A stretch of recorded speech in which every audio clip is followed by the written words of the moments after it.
it's time for Mark Schindler's Prospect of the Week. Mark, let's dive in and talk about Brice Sensabaugh. We wanted to talk about him a little bit last week. Fascinating prospect that I love dearly because he is a Ohio State Buckeye that has one of the most like fun, aesthetically pleasing games to watch because of how much he can like power through guys, but also has great shake, making every mid-range jumper, it feels like right now.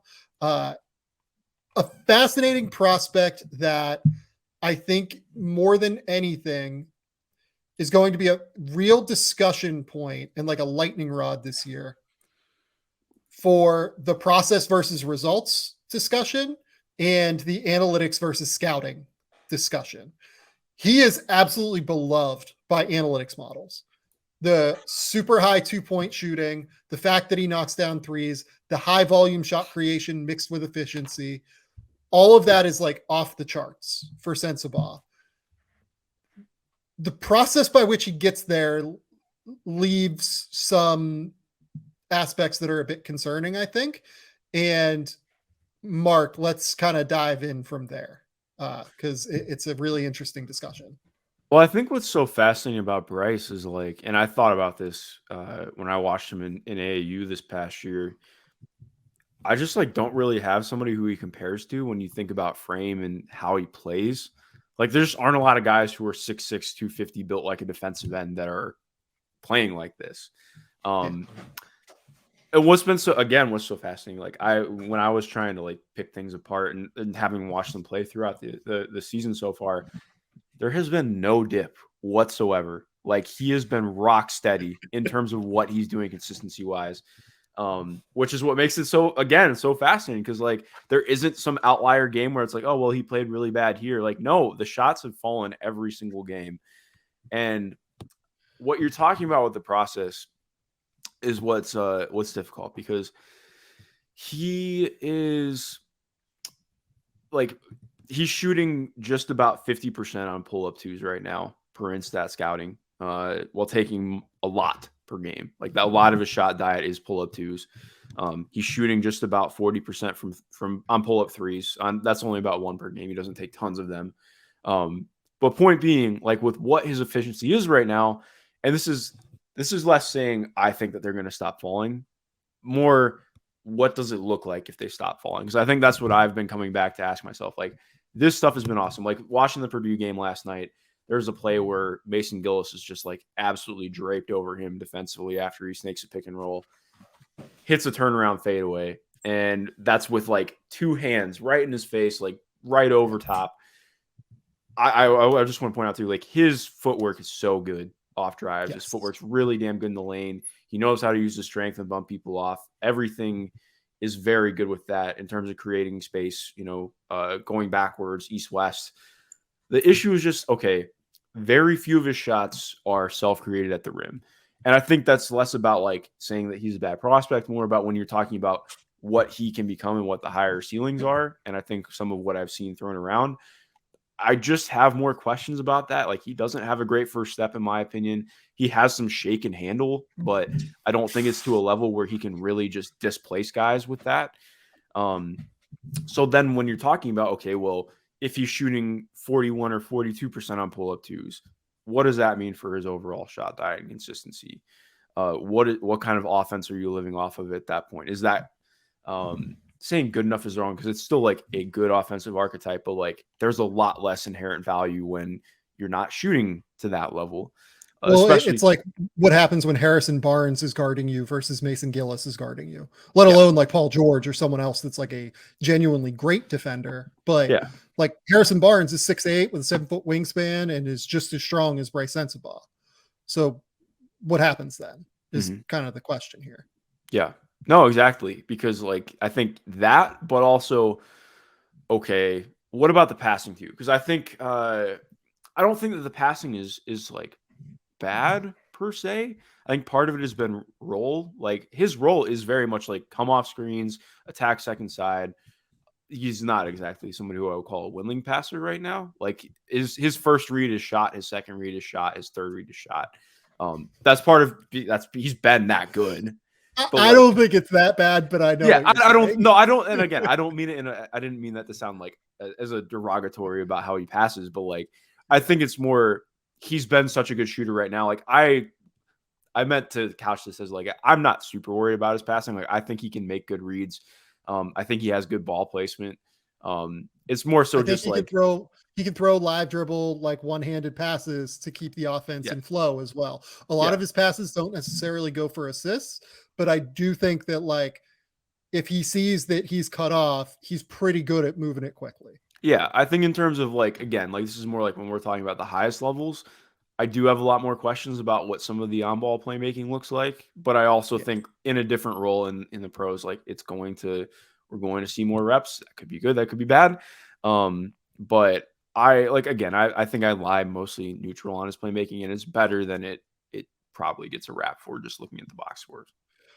So it's interesting to try and determine the context here. Because so Brice Sensabaugh, let's start here, is averaging 16 points, 4.5 rebounds, 1.2 assists in 23 minutes a night. Like the production here is wild. He's shooting 53, 45, 79 from the line. Like the numbers are pretty outstanding in Mhm. terms of like shot creation, shot volume, shot efficiency, as mentioned above. A lot of these guys that are bigger creators, right? I tend to give them, for instance, like Scotty Barnes. Like I've talked a lot about how Scotty Barnes, one thing I missed is that he is a bigger shot creator at 6'9", playing at Florida State where the floor was more condensed and he just didn't have real driving lanes, right? He never had them because they played a lot of guys that weren't necessarily great spacers. They always played a super giant with them, it felt like. So every time he was out there, it was just very difficult for him to find those lanes and find those creases to be able to put pressure on the rim. I don't think Brice Sensabaugh has that same contextual problem. No. Ohio State, consistently under Chris Holtmann, by the way, not just this season, is one of the best offenses in the country. The last 4 years, they are 13, 4, 13, and now this year they're second in offensive efficiency. And in part, that is because they run great stuff. They space the floor super well. So next to Brice Sensabaugh in his most common lineups right now are Sean McNeil, who's an absolute sniper who gets treated like a sniper from three. Bruce Thornton, who's shooting 47% and is really starting to be treated like a real genuine shooter. Justice Suing, who often ends up playing on the ball. So there's often a guy just kind of attached to him a decent amount of the time because you have to account for his passing and because like he can shoot. I know the percentages say that like he's not a great shooter, but for the most part, teams sag off of him a little bit, not as much as they do for non-shooters though. Yeah. So really, like you're talking about, like Zed Key is the center oftentimes, and Zed Key is a non-shooter. They really only have like one non-shooter out on the court, and then like the other guys that Brice Sensabaugh plays with, like Tanner Holden. Tanner Holden is not a great shooter, but he is like a great cutter that you kind of have to stay attached to all the time. Like Roddy Gale is someone that gets treated as a shooter, even though he's 6 for 21 this year. The scout on him is that he can knock down shots. So the spacing is there for him. And he's still like not, like you said, getting all the way to the basket. A lot of it is tough twos. And I don't know that the increased spacing of the NBA in the mid-range is actually going to lead to more shots at the rim and more creation at the rim. I think it's just going to continue to lead to tough twos. And he has genuinely special touch. Like that's the thing that like maybe we haven't talked enough about yet. His touch is elite. It's not just good. Like he can hit from a variety of angles. He always finds his balance. He shoots from three. He shoots from the mid-range. He has good touch at the rim when he gets to the rim. He is also a very significant force in transition because of his power and balance combination, as well as being able to just like catch in transition, find the ball, find the rim. He has all of that stuff. He is incredibly valuable as a scoring forward. I, I just don't know. I don't think it's going to be as easy for him at the next level. Like for some guys, they talk about how it gets easier, right? Like you have more open lanes, you have more open space. It's actually just a bit simpler to drive at the next level. Because he doesn't have that great first step, I feel like he's going to have to use his body and his frame a lot more. And he has great strength, but like the process is difficult here.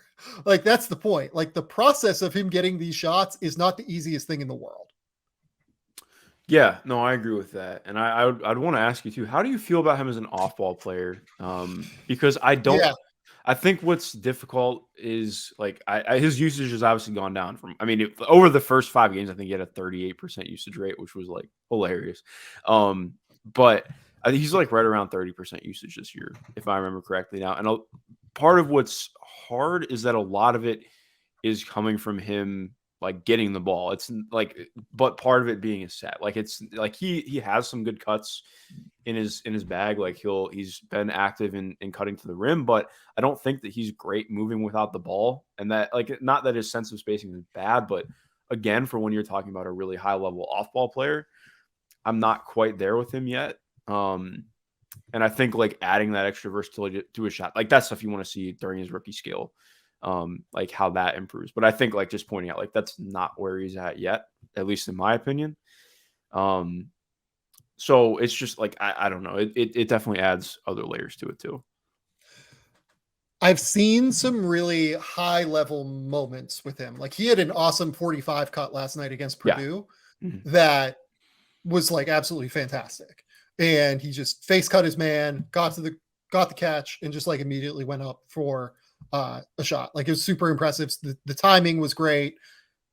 I've seen a couple of moments like that this year where I'm like, okay, so like you do know how to do this, but I often also think that like he thinks maybe his best attribute is spacing away from the rim and spacing for his teammates. And I'm sure that like Chris Holtmann is now telling him, hey, look, like you shoot 45% from three. I'm sure that you're on the top of the scouting report saying we have to stay attached to him as a shooter. It actually helps our offense if you just like stay out beyond the 3-point line. So I think there's like a mix of it. I've seen enough of him as a cutter to where I think that he has a nose enough for the ball and for a bucket to where if you asked him to do that more, I think he will do it. Mm-hmm. But I think that because he's such a good shooter, it helps to have him spacing beyond the 3-point line when he doesn't have the ball. Yeah, no, that's fair. And I think to me, I was even more like just relocation and stuff, moving, moving along with drives better. I do think that there's some stuff that I could see with that would be better, but I agree. Like I'm not meaning to go too hard on it. Do you want to talk about his defense? Because we have not talked about his defense at all. Not really. Yeah, I don't really either, but I think that's what's we have to talk about it. It's not good. It's just actually like quite bad. Point. What is there one thing that he does well on defense right now? I'd say rebounding, and that's probably it. I don't even think I would say rebounding. Yeah, true. Because mostly it's their center boxing out, and then he just grabs and goes. But he's not. What's difficult, like I think part of what I really want to see him do on both ends of the court is use his frame more. He doesn't use his frame defensively very well right now. It's a lot of guarding with his feet or guarding with his hands, not doing both. I think like, again, that's stuff that takes time, but I want to see that be a lot better because like he gets blown by a lot. Part of it too is he just gets kind of lost off the ball. He'll do a lot of watching an action happen after somebody cuts and teams have, especially Purdue yesterday. Purdue was doing a lot of, okay, we're going to set an exit screen and then have our guy lift. And then you're going to be caught in no man's land. And we're going to get, even if it's not an open shot, there was a bunch of stuff yesterday where the ball just got whipped to the guy in the slot. Somebody had to recover and then the ball was pinging around and then open shot happened, which is a big part of them getting back into the game after they went down big early. That's not all on Brice, to be fair, but decent amount of it was on him. So I think like that he was the attack point. Like we'll say that. Like he was the point that Matt Painter pinpointed in that game. It felt like as like as he. God damn it. Sorry, I had to. Man. But like he was the point that Matt Painter was like, okay, we are going to try and get him now. Yeah. It's a problem. So it's a real significant problem, I think. Now, like, let's play the game that you hate playing. Yes. The Mark Schindler, I make him pick one prospect or another game. Cam Whitmore or Brice Sensabaugh? Whitmore. Okay. So I agree. But I do just I will okay, the idea. Yeah, let me catch this. All right. If they are both playing like this the same way that they have been, or roughly the same that they have been in a month, I'll probably change my mind. I think that's more so like I just anticipate Cam continuing to get better. But if he doesn't, yeah, I think that there's more conversation to be had, but I would probably still lean Cam. I would lean Cam purely based off of athletic potential and potential to be a shot creator. I saw someone in the comments ask, are we sure Cam Whitmore isn't a better Isaac Okoro? I think he's a way better shot hunter than Isaac Okoro ever was. He can get to his pull-up game. He has way, way, way better touch than Isaac Okoro did. I know that he's shooting like, and he's actually a good vertical athlete, which helps too. Yeah, like Cam is shooting 26% from three right now, but he's at 82% from the line. Like he has real.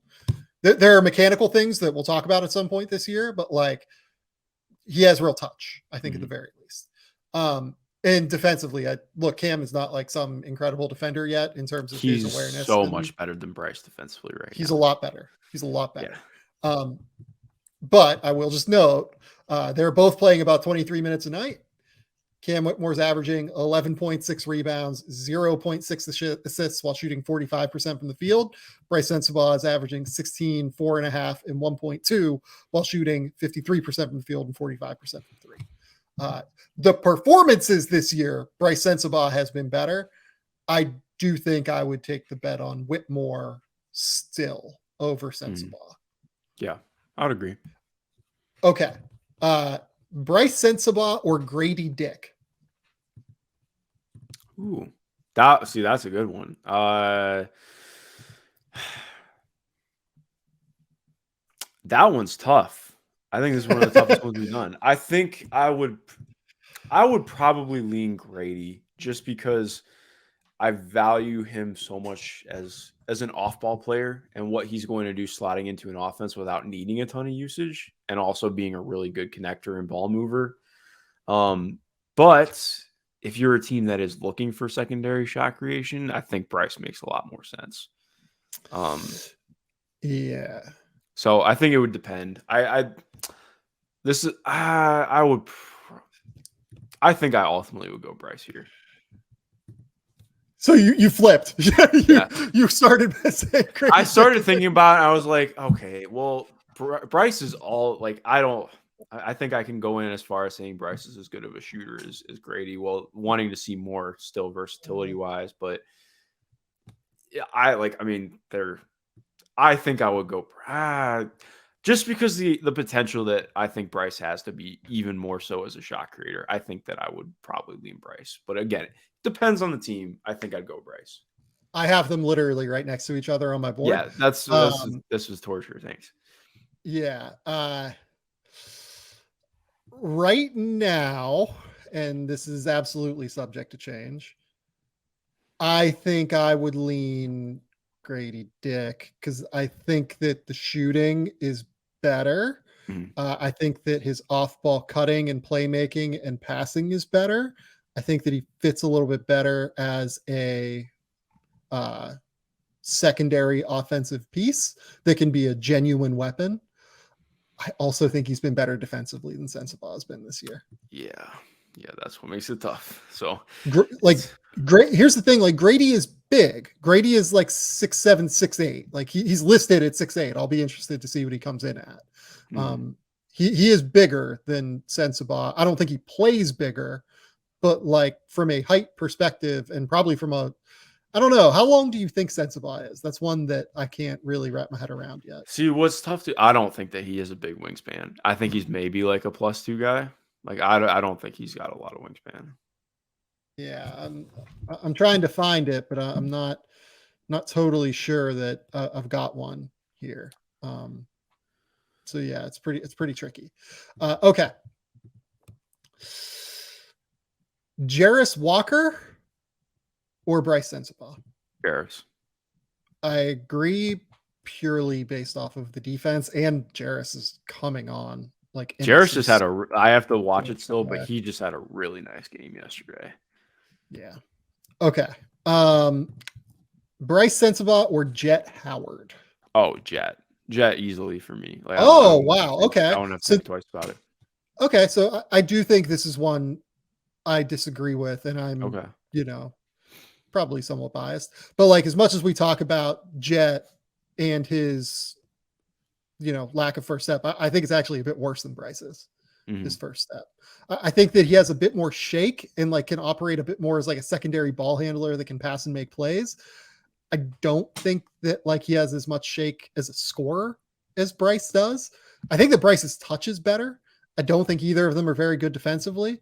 I think I would bet on Bryce's shot creation a little bit more than Jet's right now. Yeah, I think I would just bet on Jet because to me he's kind of the perfect blend of what Brice and Grady bring as just a really smart off-ball player who also brings some of the scoring versatility. Well, I would say he's a better shooter than Brice, just based. I mean, he's been one of the best shooters in the class with everything he's brought on and moving off the ball too. Um, so I think to me, like especially with what he brings as a passer too, I think I would just be that much more in on that.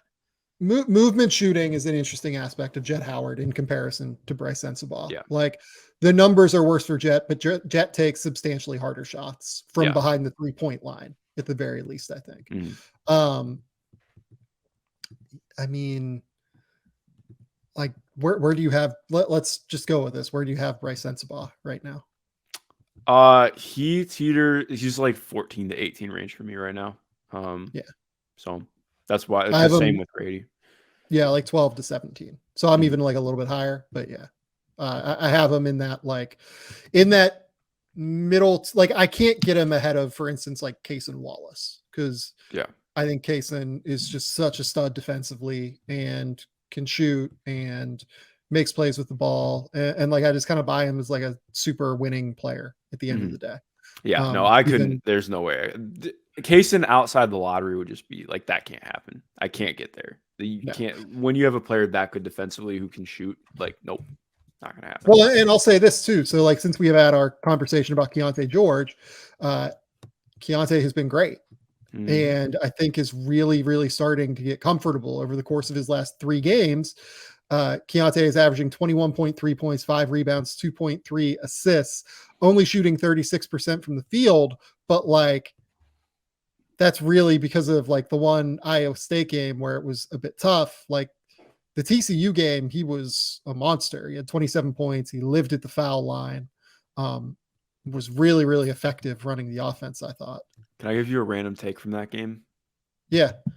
I would do so much to make Emmanuel Miller a really good shooter. I love watching Emmanuel Miller play. That dude is so good. Love it. Really talented defensively. Like can actually like attack and face up and like, God, I just wish. I feel like that entire TCU team, I just look at like the top 6 guys and I'm like, if they just had like this one little thing, like I could buy it. But yeah, they're that I have that I have enjoyed TCU this year. Yeah. Minus their one game where they absolutely blew it, but we'll forget about it.